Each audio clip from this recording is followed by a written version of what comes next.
Glória a Jesus. Sente, por favor. Glória a Jesus. Glória a Jesus. Ó Senhor, nós declaramos como afirmação de fé esta canção. Nosso tesouro não está neste mundo, nosso tesouro está no céu com Cristo, nosso tesouro está na certeza da eternidade, onde estaremos juntos cantando hinos de louvor ao Senhor por toda a eternidade. Obrigado por essa esperança viva que está no nosso coração. Molda, Senhor, o nosso ser conforme a Tua vontade, que a Tua palavra nos edifique neste momento, Senhor, em nome de Jesus. Amém. Graça e paz, querida igreja, amém? Amém. Que privilégio estar com você nessa noite, nesse domingo chuvoso, tão gostoso, e nesse momento compartilharmos da palavra que o Senhor tem colocado ao nosso coração. Um só coração na conquista é a nossa série de novembro.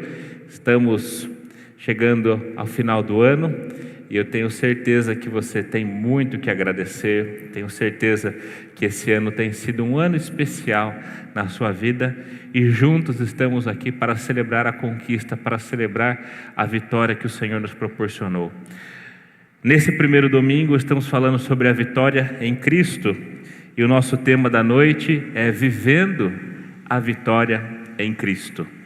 Vivendo a Vitória em Cristo. E eu peço para você localizar, por gentileza, a primeira carta de Paulo aos Coríntios, no capítulo 15, versículo 58.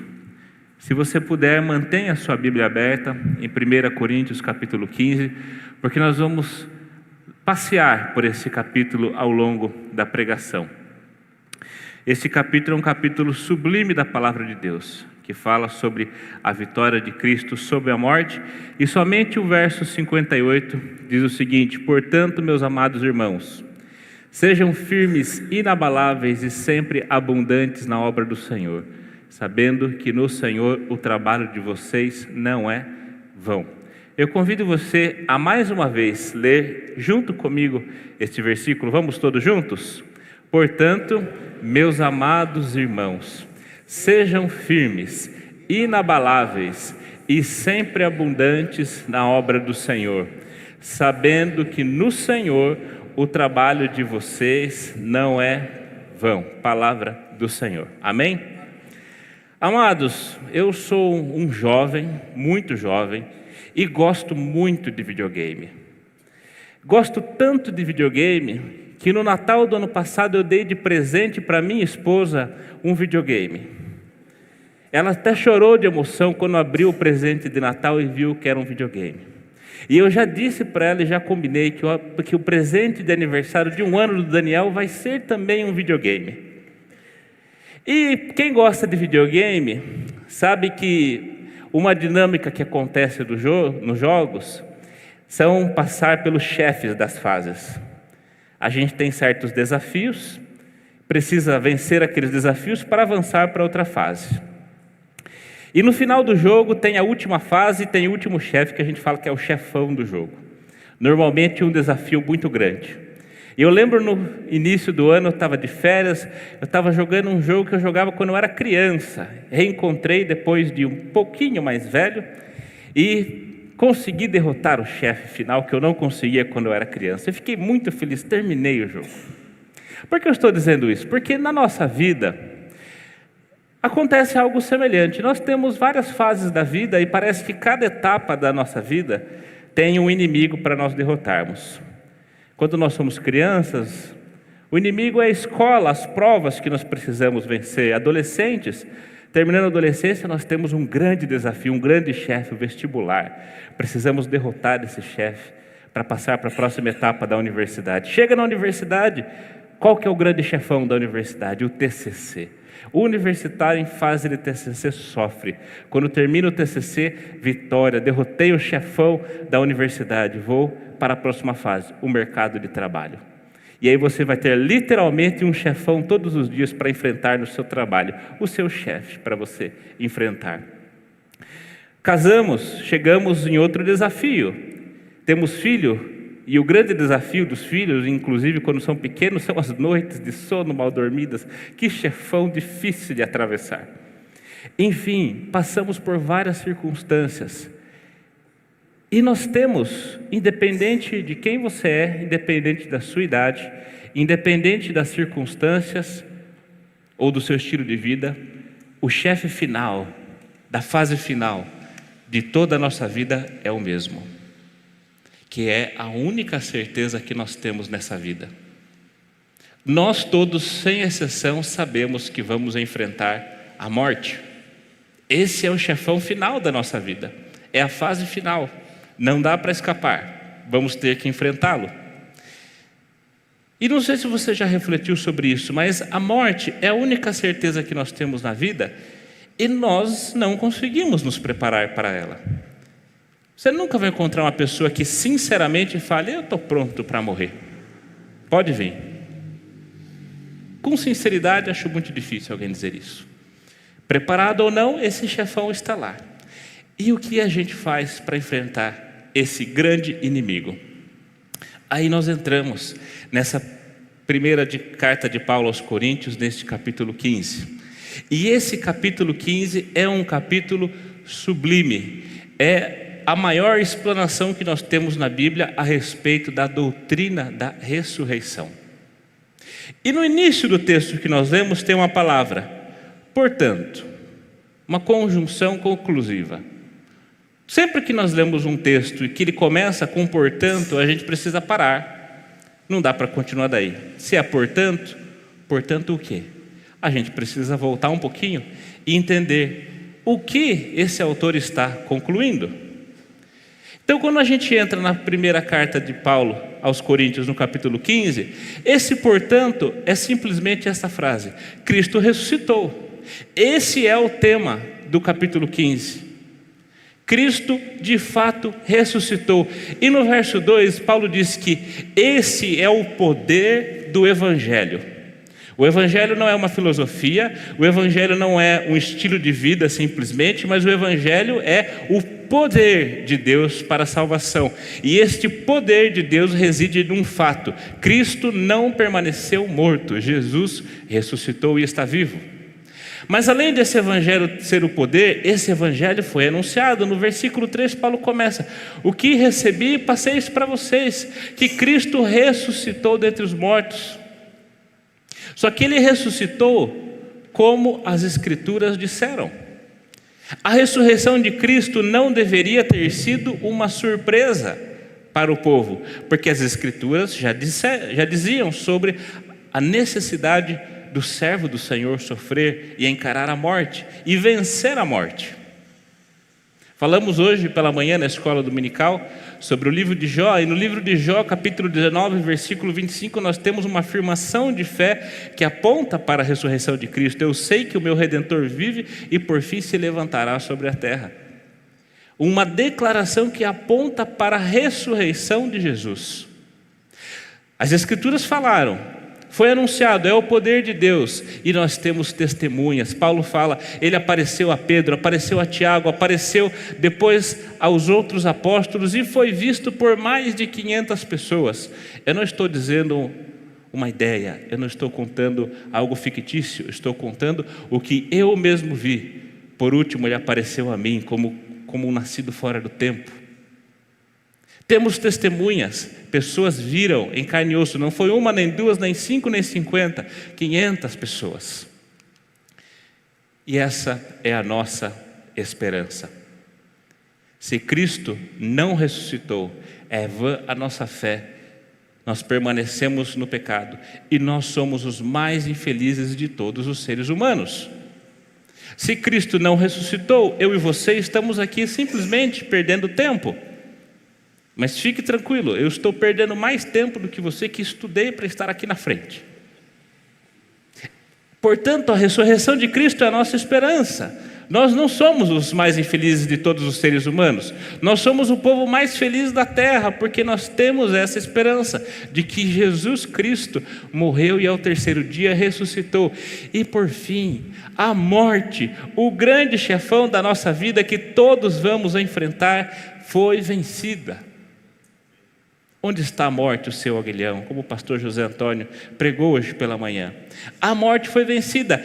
Esse inimigo, esse chefão que você e eu vamos enfrentar no final da vida, na fase final da nossa vida, esse inimigo já está derrotado. Nós não precisamos lidar com ele. Alguém já derrotou esse chefão por nós. E esse alguém foi Cristo. Então, tendo isso em mente, portanto, vivamos, melhor dizendo, a vitória em Cristo. Mas como? Como viver a vitória em Cristo? Eu quero rapidamente levantar 2 aspectos que nós aprendemos nesse texto. Tendo em mente tudo isso que nós vimos, que Cristo ressuscitou, e todos os aspectos que essa ressurreição implica, vivamos a vitória em Cristo. Como? Em primeiro lugar, permanecendo firmes na verdade. Portanto, meus amados irmãos, sejam firmes e inabaláveis. E por que nós precisamos permanecer firmes e inabaláveis na verdade? Porque nós temos a tendência de esquecer. Paulo inicia toda essa explanação do capítulo 15 de 1 Coríntios, dizendo: meus irmãos, venho lembrar vocês do que eu anunciei, que Cristo ressuscitou. O texto inicia, Paulo está dizendo: eu estou precisando lembrar aos coríntios o que foi ensinado. Nós precisamos permanecer firmes nessa verdade de que Cristo ressuscitou dos mortos, porque nós temos uma tendência de esquecer coisas importantes. Toda essa explicação sobre a ressurreição de Cristo não era novidade para os coríntios. Não era a primeira vez que eles ouviam isso. Só que temos a tendência de esquecer, e é por isso, isso é um dos motivos pelos quais nós celebramos a ceia do Senhor. Está aqui embaixo dessa toalha: em memória de mim. O que é memória? Para nós trazermos a memória. Todo mês nós celebramos o pão e o cálice do Senhor, para que nós nunca esqueçamos que Jesus sofreu na cruz, que Jesus morreu na cruz. Aquele que não tinha pecado foi feito pecado na cruz, mas ele não permaneceu na cruz. A cruz está vazia, e nós precisamos sempre lembrar disso. Cristo está vivo e precisamos permanecer firmes nessa verdade. Mas além da nossa tendência de esquecer, nós temos o problema das falsas doutrinas. E um dos grandes argumentos, uma das grandes coisas que está acontecendo em Corinto é uma falsa doutrina de que não existe ressurreição dos corpos. E essa falsa doutrina é que faz Paulo escrever e explicar detalhadamente a ressurreição. E ele vai dizer o seguinte: se não existe ressurreição dos corpos, então Cristo não ressuscitou. Vocês estão enganados. Vocês se deixaram levar por uma doutrina que é falsa, de que não existe ressurreição dos corpos. Inclusive, Jesus se encontrou com um grupo de pessoas, os saduceus, que não criam na ressurreição. Tentaram fazer uma pegadinha com Jesus. E Jesus, muito mais sábio do que eles, respondeu com uma maior ainda. Falsas doutrinas, falsas filosofias estão entre nós desde que o mundo é mundo. Se nós não permanecermos firmes na verdade de que Cristo está vivo, nós corremos o risco de esquecer essa verdade e de nos deixar levar por falsas doutrinas. Num período da história da igreja, ali por volta do século XIX, um grupo de cristãos foi deixado levar por uma certa doutrina. Eles achavam que essa questão de ressurreição, um morto, um defunto voltar a viver, isso é um negócio muito esquisito. Eu acho que não é bem assim. Eu acho que a ressurreição de Cristo é simbólica. E aí colocaram, ele ressuscitou no espírito do nosso coração. Isso foi um pontapé inicial, pelo que ficou conhecido hoje como teologia liberal. Cristo ressuscitou, mas não é bem assim, não é de verdade. Ele ressuscitou no meu coração, no seu coração. A mensagem dele não ficou morta, está viva. Tem nada a ver com o que Paulo está dizendo. E quantos cristãos foram seduzidos por essa doutrina? Essa coisa de um corpo voltar a viver, isso daí é fábula, isso daí é mito, isso é conto de fadas. Falsas doutrinas e filosofias vêm e vão, essas e outras vêm e vão. Por isso precisamos permanecer firmes e inabaláveis na verdade. O que mais? Nós temos o problema das más companhias. Paulo vai dizer que as más companhias corrompem os bons costumes. No verso 33, Paulo está dizendo assim, olha, para os coríntios, eu creio que boa parte dessa confusão que vocês estão tendo a respeito da ressurreição de Cristo é porque vocês estão dando lugar à voz de outras pessoas. Irmãos, o cristão, quando se relaciona com o não cristão, pode acontecer duas coisas. Ou esse cristão seguir o exemplo de Jesus e ser sal e luz em meio às trevas, influenciar, cativar, evangelizar e essa pessoa se converter, ou pode acontecer dele ser seduzido e esquecer e não crer e entrar na mente dele outras ideias. E a pergunta para nós hoje, nós, quanto cristãos seguidores de Jesus, somos influenciadores ou influenciados? Não existe outra opção, porque a terceira opção, que é se isolar do mundo e não ter contato, é antibíblica. Sal dentro do saleiro não serve para nada. O sal tem que sair do saleiro para servir para alguma coisa. Você nunca vai ver em nenhum lugar Jesus falando, vocês precisam se isolar e só ter amigo crente. Jesus nunca disse isso. Jesus nos chama para influenciar os outros, para ser luz em meio às trevas, para ser o sal da terra. Jesus nos chama para ser a esperança do perdido, não para abraçar o perdido e falar, agora eu acredito no que você perdido está dizendo. Influenciador ou influenciado?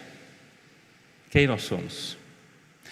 Por isso precisamos permanecer firmes. Se não estivermos firmes na verdade, corremos o risco de sermos influenciados, em vez de sermos influenciadores. E por fim, nós temos as nossas incompreensões. Lá no verso 35, e nesse subbloco desse capítulo, Paulo vai começar a explicar como funciona essa ressurreição do corpo. O corpo é importante, porque nós vamos ter um corpo glorificado, nós não vamos ter somente um espírito, uma alma penada no céu. Na volta de Cristo, quando nós habitarmos a nova Jerusalém celestial, nós vamos ter um novo corpo, o nosso corpo vai ressuscitar.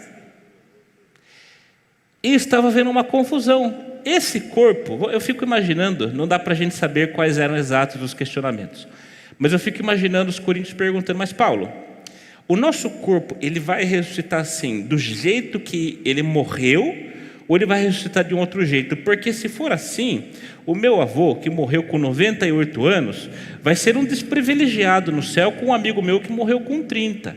Se for para ter um corpo eterno, eu prefiro ter um corpo eterno de 30 anos do que um corpo eterno de 98 anos. Aí Paulo coloca a mão na cabeça, isso é ideia minha, tá?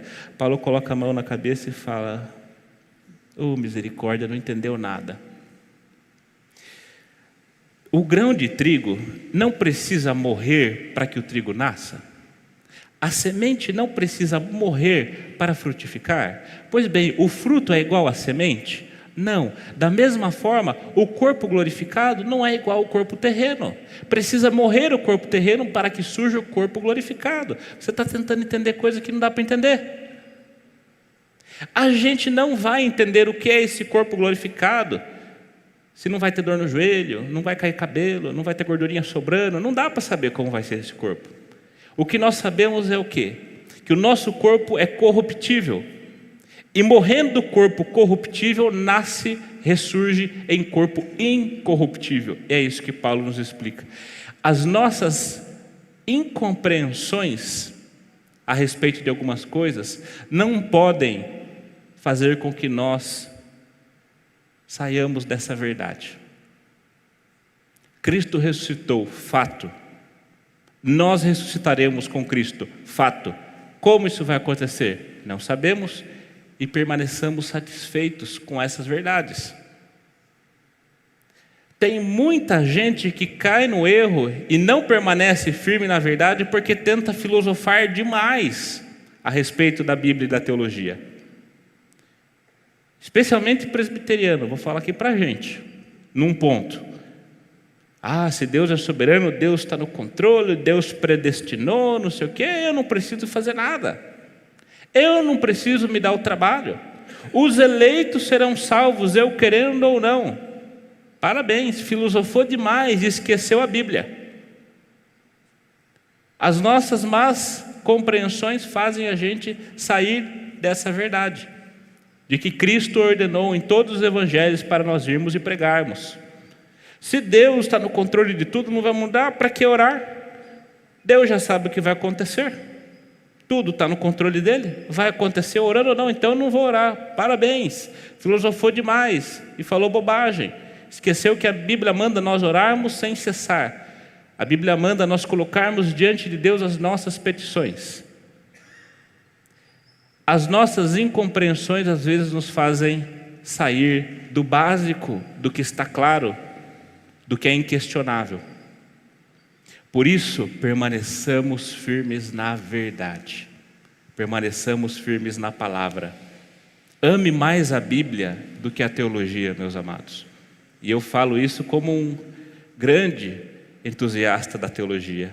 Gosto demais de teologia. Mas meu apreço pela teologia, pela filosofia, pela sistemática, nunca pode estar acima do meu apreço pela palavra de Deus. Permaneçam firmes e inabaláveis na verdade. E o segundo aspecto, sempre abundantes na obra do Senhor. Sempre abundantes na obra do Senhor. Quando nós falamos de trabalhar para o Senhor, nós precisamos ter um reconhecimento. Quando Paulo está dizendo que Cristo apareceu a todos os apóstolos, ele vai falar, por último, apareceu também por mim, como por um nascido fora do tempo, porque eu mesmo, olha o que Paulo fala, não sou digno de ser chamado apóstolo, porque eu persegui a igreja de Deus. Quando Paulo fala para nós sermos abundantes na obra do Senhor, este serviço, esse trabalho, ao que essa certeza da ressurreição vai nos levar, começa com reconhecimento. Essa certeza da ressurreição, essa certeza da vida eterna, essa certeza da salvação em Cristo, eu não recebi por mérito. Eu não recebi porque eu sou digno. Por quê? Paulo diz, porque eu persegui a igreja. Nós vamos dizer o quê? Pelos nossos pecados, porque nós desobedecemos, porque nós somos infiéis, porque nós somos impuros, porque nós somos mentirosos, porque nós somos arrogantes, porque nós temos o ego inflado. E qualquer outro pecado que você queira colocar. Paulo, o maior trabalhador, o maior missionário que já existiu, disse, eu não sou digno de ter essa função.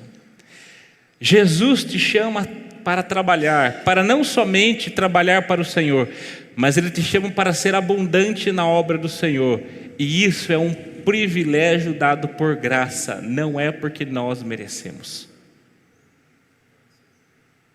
Nós nunca podemos falar, Cristo me alcançou, agora sim, eu posso, eu tenho, eu sou digno, sou presbiteriano, independente, eu vou pregar. Eu preciso sempre dizer: Senhor, eu não sou digno de ser chamado apóstolo, eu não sou digno de ser chamado pastor, eu não sou digno de ser chamado presbítero, eu não sou digno de ser chamado diácono, eu não sou digno de ser o líder do louvor, eu não sou digno de ser o líder de qualquer ministério na igreja, mas é pela graça do Senhor que eu sou o que sou. E tendo esse reconhecimento, Paulo vai dizer que a graça que lhe foi dada não foi dada em vão. Contudo, pela graça, a graça que me foi dada não foi dada em vão. Por quê? Porque eu trabalhei muito mais do que estes apóstolos. Eu não sou digno de ser chamado apóstolo. Sou o menor dos apóstolos. Sou o pecador. Pela graça de Deus sou o que sou. Mas essa graça que me recebeu não foi em vão. Porque eu trabalhei muito mais do que os apóstolos que eu acabei de considerar que são maiores do que eu. Essa noção da graça de Deus, da ressurreição, da certeza da eternidade, nos leva a reconhecer de onde nós viemos, para onde nós vamos e fazer o quê? Trabalhar abundantemente na obra do Senhor. Paulo fala com todas as letras: eu trabalhei muito mais do que eles. Isso não é mérito, porque eu não sou digno dessa função.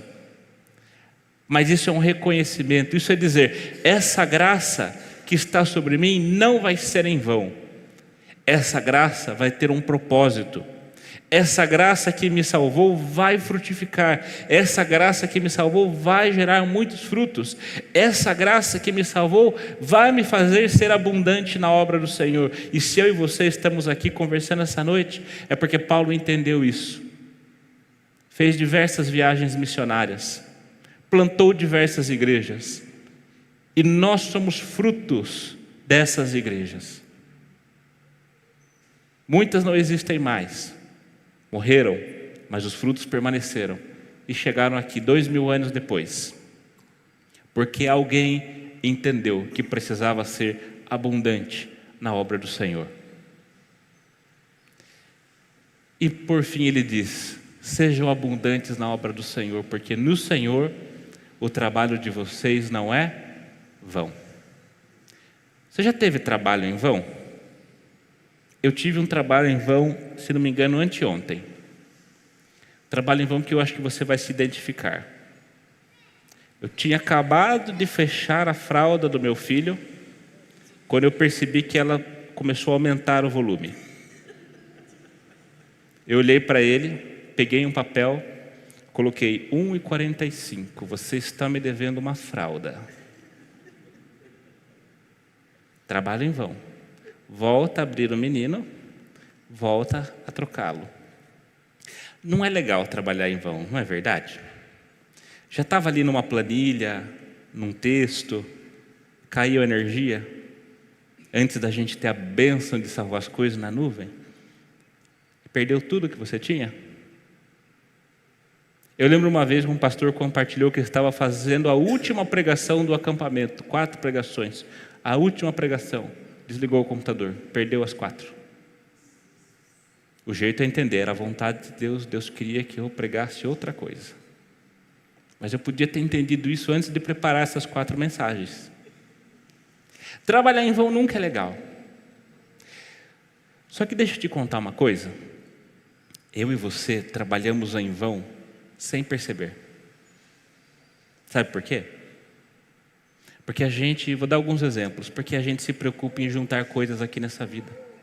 E Jesus disse: não se preocupe em juntar tesouros na terra, onde a traça e a ferrugem corroem, mas se preocupe em juntar tesouros no céu, onde a traça e a ferrugem não corrói. E nós estamos aqui correndo para comprar carro, comprar casa, quitar não sei o quê, reformar isso e aquilo, comprar videogame para o filho, enfim. A gente está preocupado em juntar coisas aqui. Trabalho em vão. Se você der uma folhadinha no livro de Eclesiastes, você vai ver a palavra falando sobre as vaidades da vida. Por vaidades da vida, entenda, inutilidades da vida. Ele vai falar: trabalhei, juntei, e depois eu percebi, para onde eu vou não vou levar nada. E tudo que eu juntei vai ficar para as pessoas que não trabalharam não derramaram uma gota de suor e vão gastar tudo.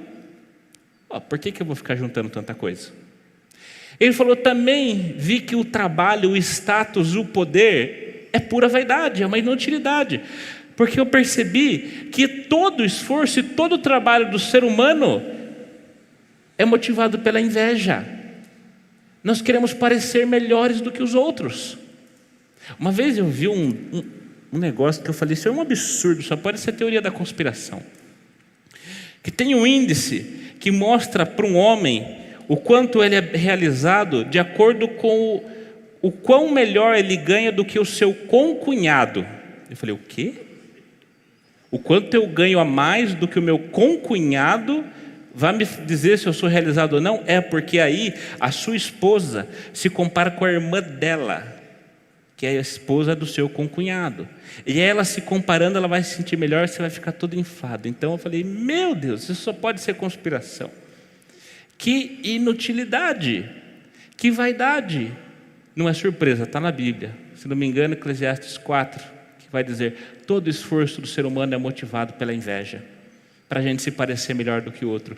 E quanta gente não procura crescer, alcançar poder e status para a própria imagem.